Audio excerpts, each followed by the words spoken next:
Hello, I am not a cinephile, nor am I a livrophile, but I liked the Odyssey, the movie, a good bit, right? I admire its vision, its scope, its um, characters, its set pieces. I just overall liked it. I had a good time. Um, it devoted itself to a translation into a vulgar version of the English language, spoke between the people. Um, I don't know. I'm not a Hellenist. I don't know what the word would be. I'm not an expert in Greek literature, any version of the Greek language. What I know about Greek is mostly related to the Latin language. I can read the Hellenic script. I know probably a dozen, 2 dozen, maybe 3 dozen phrases and, conversational level stuff, but I am not a Greek speaker. That being said, I have read both the Iliad and the Odyssey, and I don't know. I want to talk about the Odyssey because people aren't really saying good things about it. Um, the translator. Hold on, just a second. Yeah, the translator Emily Wilson. She's kind of a big name. Um, I I'm not big into the whole contemporary literature thing, which is kind of ironic because I just wrote a book. But she's kind of a big name. I don't really have positive or negative opinions of her. But I don't know. I kind of like disagree with a lot of what she's said about Nolan's Odyssey. I agree partially with the whole like flat characters thing and like everything being grand. And yeah, I see that and I understand why that would maybe be a problem. But also, on the other hand, it's like it's an epic. It's supposed to be epic. It's in the name, kinda, right? No, not kinda. It's in the fucking name, right? It's epic. It's a huge thing. And to finally have the technology and the capability to have it recorded in IMAX, to have it, to have all these great actors compiled in one place, to have Travis Scott as the muse, like a musician being the muse, like, to just pull all these ideas together, and then to see the film ridiculed for its lack of, I don't know, depth in female characters is kind of bewildering to me.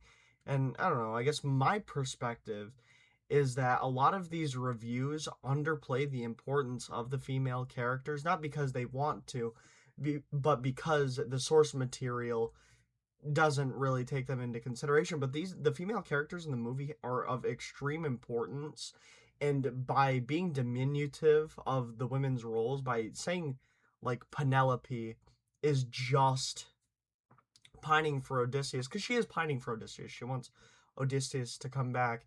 And I don't know, to say that the couple has nothing in common and they have no chemistry other than, she wants him to come back. Their chemistry is their devotion to each other. Like it's a very 1-to-1 ratio of, like, I don't know, devotion, romantic devotion, right?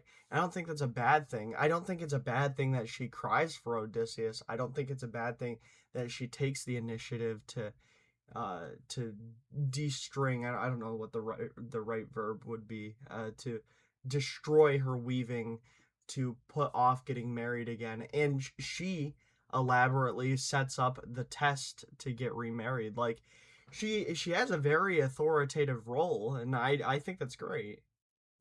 And yeah, I think the film is definitely like male centric because of the source material, right? It's the Odyssey, the Trojan War. The Odyssey is not about the Trojan War. That's the Iliad and all that stuff, and the Odyssey is about Odysseus coming home, all that stuff, right? But like the parts of the Trojan War that are included, right, are um it's about a bunch of men at war, right? And I think women are well included in the movie. I just like, I don't know. I think it's worth talking about.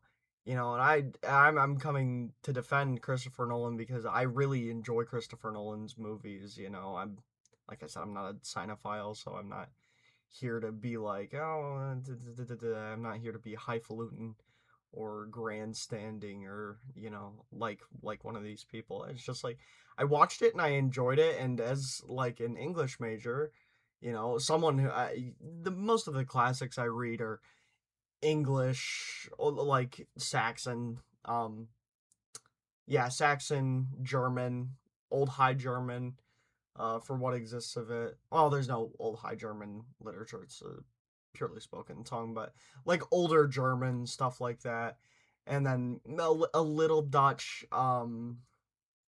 I don't know. Like there's some stuff related to Gothic, the Gothic language, but it's mostly German stuff that I intake. German and Latin, of course, but like I think I come at this from someone who like really does admire the classics because I like the Iliad and the Odyssey. Like I did a little linguistic comparison. I did, you know, looking at the names in Latin and Greek and all that stuff for my masterpiece of world literature course, and I was doing some, translation analysis of the Odyssey in, you know, Homeric Greek as opposed to I don't know the modern English or Latin translations. Like I did that not to a serious or like broad sweeping um volume, but I did it to an extent. And I don't know, it's such a big work that you need more than just 2 hours to adequately portray everything. It's like ridiculous the stuff that people will complain about. And then there's stuff I kind of do understand, but I don't know. I think the big misstep, or I would opine that the big misstep is that Christopher Nolan, did this big fucking project and did it in such a way where it was such a pain in the ass to record, with all the set pieces, like where they recorded, how they recorded. This is all secondhand too, like based off of interviews and looking at the sets, like like setting things on fire, all the stuff out at sea, the set pieces where there's, the mountains and they need to climb the mountains and all the practical effects. It's exhausting, or it has to be exhausting, right? So like I get that. I feel like what the best course of action, if the teleological purpose of the Odyssey was to portray the literature in a one-to-one light, I think they should have made it multiple movies. But I don't think there would have been an artistically um there wouldn't have been a concurrence with making a movie with financial incentive, because I mean, in order to get approved for something like this, Nolan had to build his reputation as a filmmaker, which he did, and like kind of sealed the deal on being the guy for, you know, new movies with Oppenheimer. And Oppenheimer, also a great movie. I love that movie. Like I said, I enjoy Christopher Nolan films, but you couldn't have that concurrence, or you couldn't have the teleological motive of, being a financially successful movie, or, intriguing people. You couldn't have that concur with an artistic vision to portray the, I don't know, to portray the um work pretty much exactly as is. And I don't think you could have done that either, because there's this big background of the Trojan War you need anyway for the Iliad, right? So it's kind of like a damned if you do, damned if you don't thing, right? But like addressing the complaints that women have, where they perceive, a character like Penelope as just a character that's pining for Odysseus to come back. I don't know. I just think that's really diminutive of her role. And Calypso is a key part. She's like the reason that Odysseus comes back. She's extremely important. I wouldn't say that she has a lot of dialogue or anything, but her role as a character is extremely important. Helen and her sister, oh damn, what's her name, played by the same actor. Oh my god, this is gonna bug me. Lupita Nyong'o, I think, is the actress's name. But oh fuck, I can't remember the name of Helen's sister. But like, yeah, these are just like important characters, and their role is being understated in order to paint Nolan as this misogynistic writer. And I don't know. I kind of see where some of it's coming from.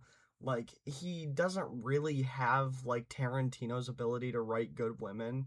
Like, everyone loves Pulp Fiction, right? Everyone loves Pulp Fiction. Everyone loves Jackie Brown. Everyone loves, let's see, what am I going to use as my third example here? Everyone loves Pulp Fiction, Jackie Brown, and Kill Bill. Jesus Christ, it's right fucking there. Kill Bill, right? Death Proof, another great.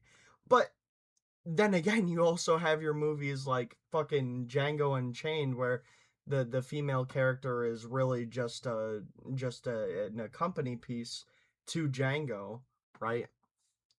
So yeah, I guess you have like the Dark Knight trilogy with Anne Hathaway as Catwoman. I think it's Anne Hathaway. I haven't seen those movies in a minute.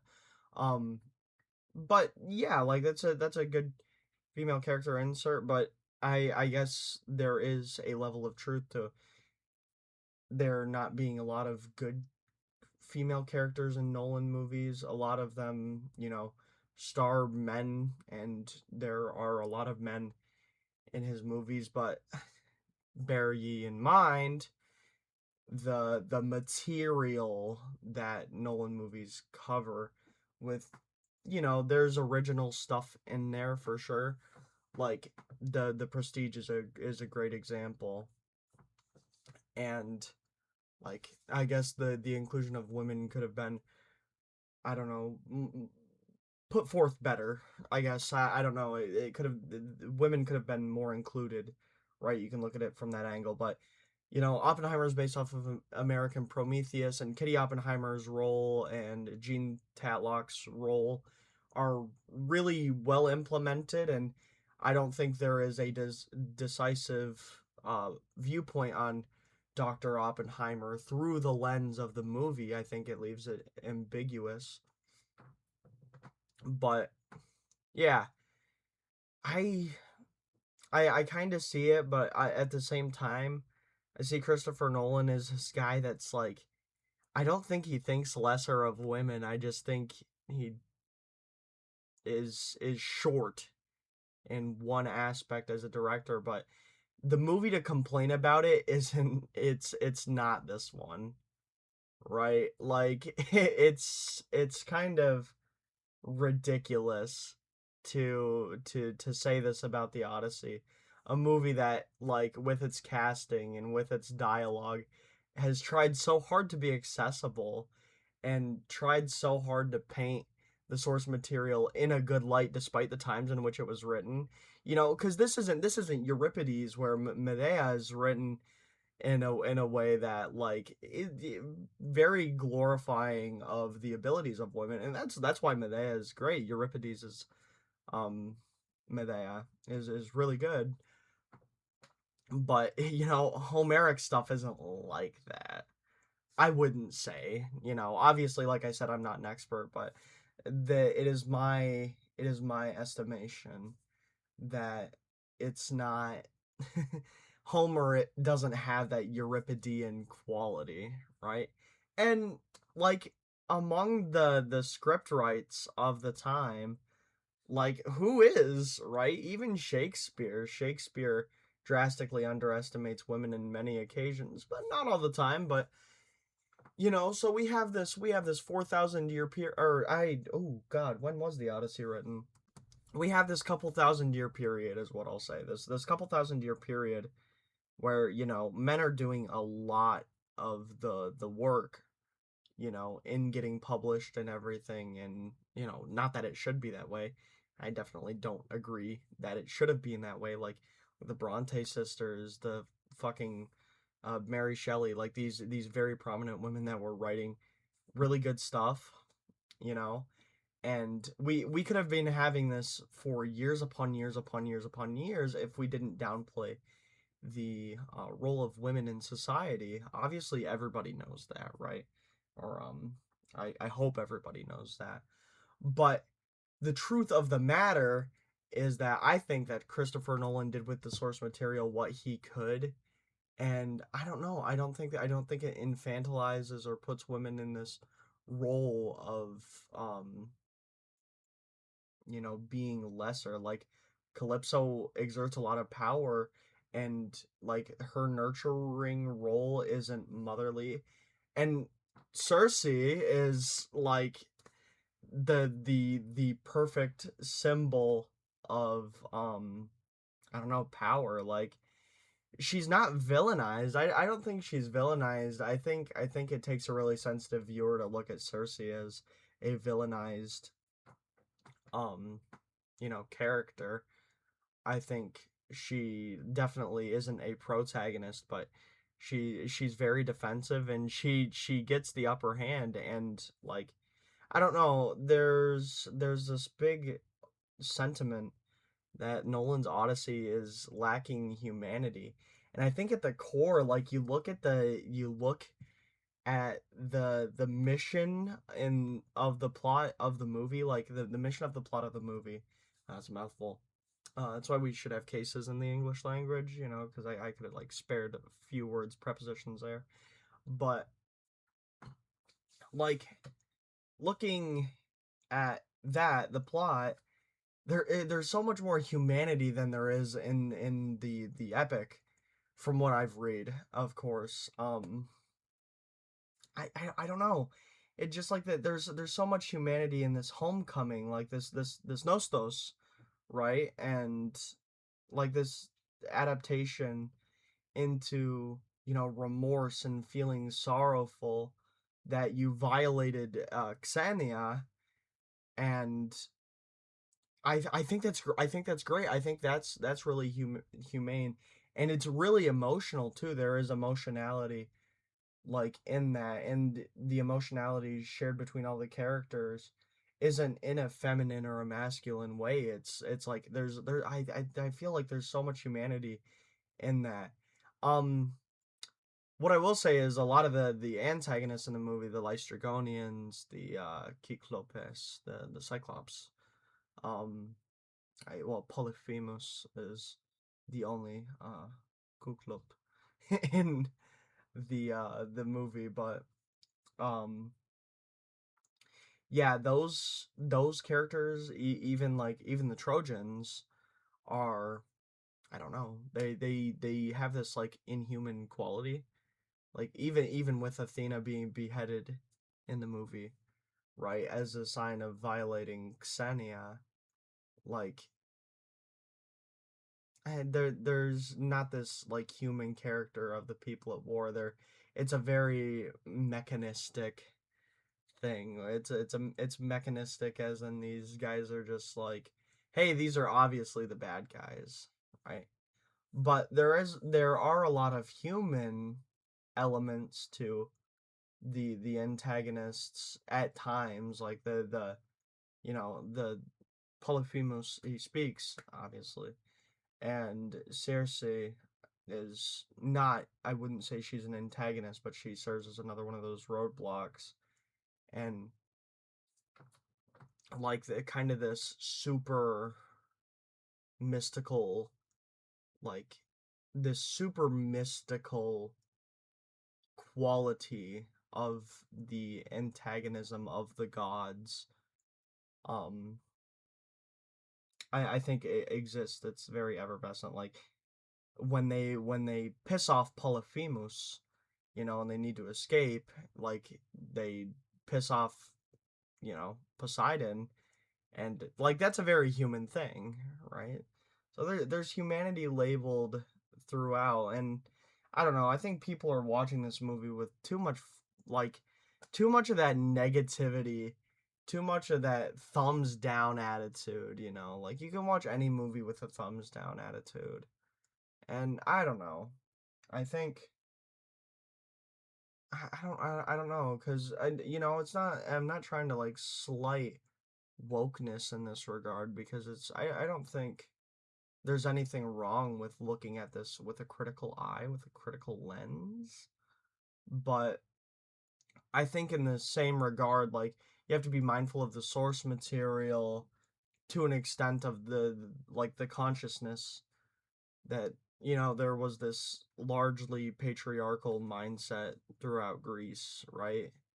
To see it as anything other than that, you would have to see the definition of what we call patriarchy as something else. You would need to, I don't know, re-examine, right?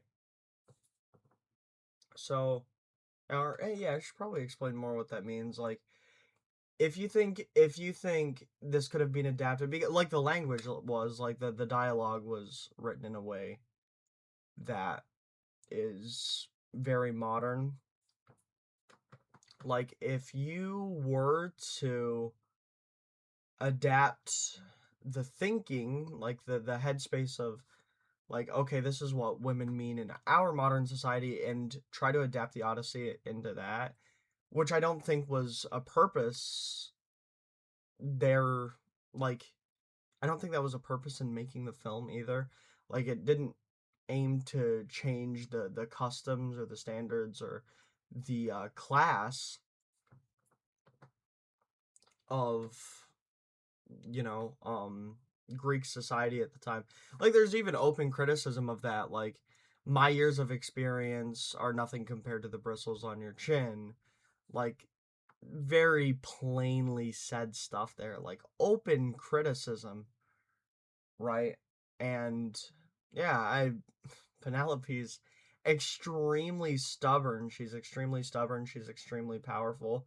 Pretty much everything goes through her and Calypso throughout the entire movie, you know?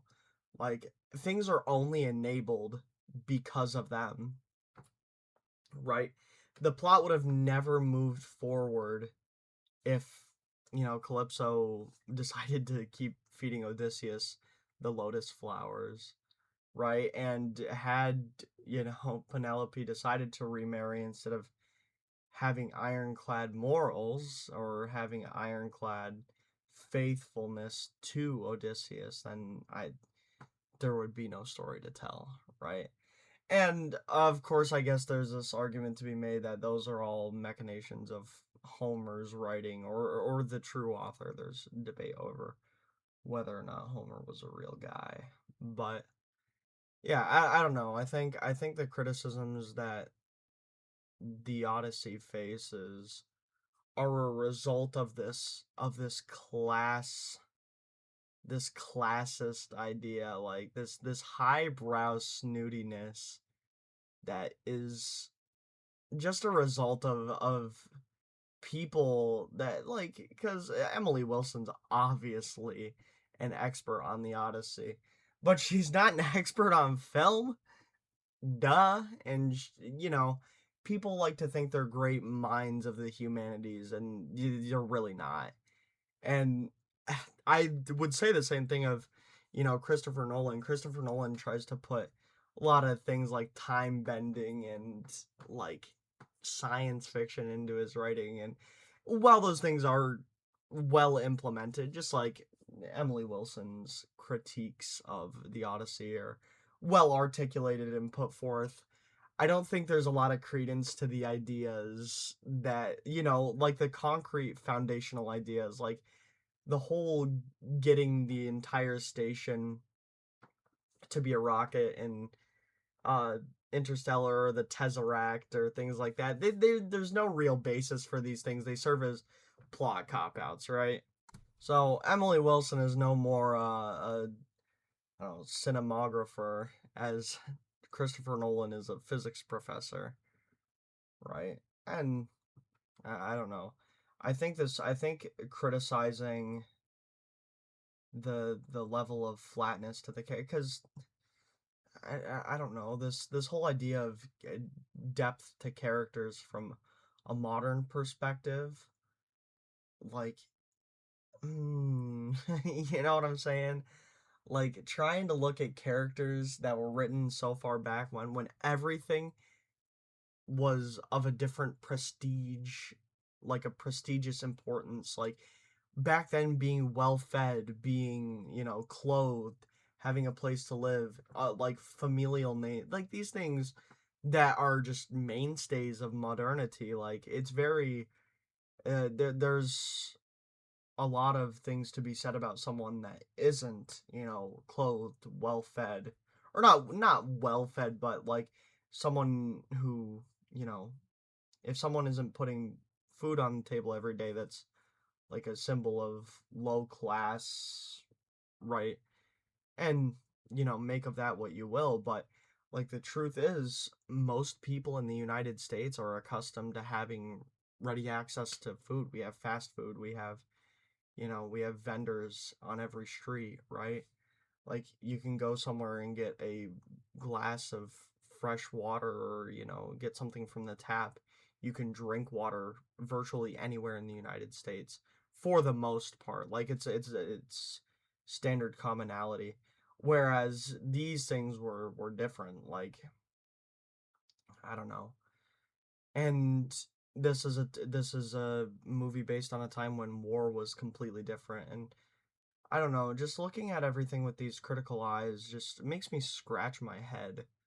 Like the criticisms I like are the criticisms that, you know, talk about the sort of ambiguity as a result of Nolan trying to make the film accessible. That it doesn't show any teeth with mythology, and doesn't that just doesn't track to me. Like we have these films by Nolan that have these notoriously hard plots to follow, and then we have the Odyssey that has really toned a lot of that nuance and intrigue down so it can be more digestible, right? And people complaining about the lack of mythology. I'm glad it's more grounded in what we would call realism, but I don't know. I completely understand the other side where you want to see Greek mythology.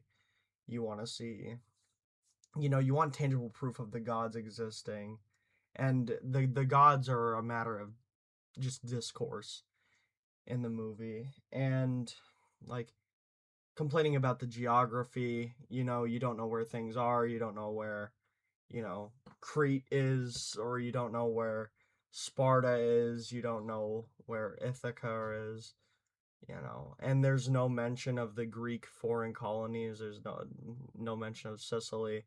You don't know where the unknown west is, you don't know where up north is. Like these are really obscure, not obscure as in their deep knowledge, like they're hidden. No, they're literally obscured. Like I don't know where the north is. Like I saw a map online that I thought was pretty cool that like entertains this idea of like, hey, here's where this is, here's where that is. And well, I think that's interesting. I really don't know. We really don't know, according to just the movie, just the source material. So you can't really map the movie out because of that, like fear of, I don't know, locating, of the fear of location, you know, needing your audience to be aware of like where these places are. And the geography, you're given place names, you're given like four, five, maybe six place names that, you could maybe explore if you wanted to. But um exploring the setting beyond a superficial, beyond a superficial level is kind of a menial task. Like it would avail nothing that would add anything to the movie, right? So there's that. There are those level of complaints, but when it comes to characters and like all the shit that happens in the movie regarding characters, character development, what these characters go through, and inclusivity. It's like, why are you like, you're bothered by all the wrong shit. Like the Emily Wilson comment about the modernization of the vocabulary, like I completely understand that. And like I'm just really thankful that they went all in on that. The level of poesia in the movie is kept at a minimum to be like con- like concurrent with the contemporary dialogue. So I don't know. I completely understand that as well, but all the shit about the characters and everything, it's just ridiculous. Um yeah, but if I were to change one thing, I would have had it split into different movies. I probably like two, you know, 2.5 hour long movies. That probably would have been good. But in the same right, it's also, made for a public audience and it needed to be accessible. So I understand the vision they went with. I definitely could have been better, but overall, I think it was a good movie, and I think people need to get off their fucking literary high horses. You're not special because you read a couple books. Okay, I promise. You're gonna be all right. And yeah, that's pretty much all I have to say. Um, Complaining about all the wrong things isn't gonna change film as a medium, because I feel like people who like film in general liked it. People who like literature didn't like it, but I think, as happenstance would avail, people that like kind of have their toes in both, or like try to see both sides, kind of have that neutral, like kind of like my point of view, right? And I obviously have this different approach because there's also the linguistic aspect, right, that I think is super cool. But that didn't really exist, and I understand why people, you know, don't like that. Like I don't think like a lot of Greek people, like I've seen a lot of Greek people on like TikTok and stuff complain about the, I don't know, the accuracy or whatever, and that's gonna be there. That's not my wheelhouse though. I don't know anything about Greek culture. Well, it's not that I don't know anything. The stuff I do know is very marginal, and it's very in the context of other European nations, and it's not all that it's not all that important to me. But yeah, so definitely it could have been improved upon. It could have been done differently, but I think it was good. I think it wraps up well, and I think it's good at keeping attention. It's good at having that grand vision that something like the Odyssey calls for. I really wonder what he's going to do next. And yeah, I guess we'll all be waiting, and yeah, I'll just call it there. Peace out, people. Thanks for listening. Sorry if this was kind of all over the place, but this is